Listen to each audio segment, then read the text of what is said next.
నెల్లూరు నుంచి బిల్లులతో వస్తున్నాయి రాత్రి ఇసుక ట్రిప్పర్లు 5 ట్రిప్పర్లు కాటా దగ్గర నిర్బంధించి ఫస్ట్ ట్రాఫిక్ వాళ్ళు వచ్చారు.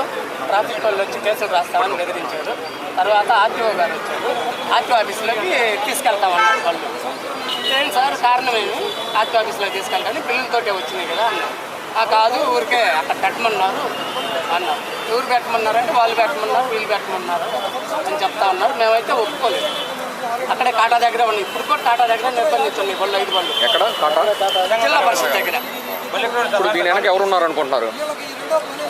ఎవరు అనేది అర్థం కాలేదు సార్. ప్రైవేట్ వ్యక్తులను పెట్టి ఆర్టీ యజమాని ఎవరు అనేది ఇప్పటికీ పేరు తెలియలేదు. కుర్రోళ్ళు వస్తున్నారు అర్ధరాత్రులు బళ్ళు ట్రిప్పర్లు ఆపి డ్రైవర్ ఒక్కడే ఉంటాడు కదా 10 మంది వస్తున్నారు. అద్దాలు పగలు కొట్టడం, టైర్లు కొయ్యడం, డ్రైవర్లను కొట్టడం, బళ్ళు దౌర్జన్యంగా తీసుకెళ్లి ఆటి దగ్గర పెట్టుకోవడం. వీళ్ళకి ఇవ్వాల్సిన డబ్బులు ఇవ్వకపోగా వీళ్ళ సొంత డబ్బులతో పెట్టుబడి పెట్టి తెచ్చి సప్లై చేసుకుంటుంటే ఈ బళ్ళు మళ్ళీ దౌర్జన్యంగా తీసుకెళ్ళి అక్కడ పెట్టుకుంటున్నారు. ఇది ఏం జరుగుతుందో మాకు అర్థం కావట్లేదు. దీని మీద ప్రభుత్వం గట్టిగా చర్య తీసుకొని మాకు న్యాయం చేయవలసిందిగా కోరుతున్నాము.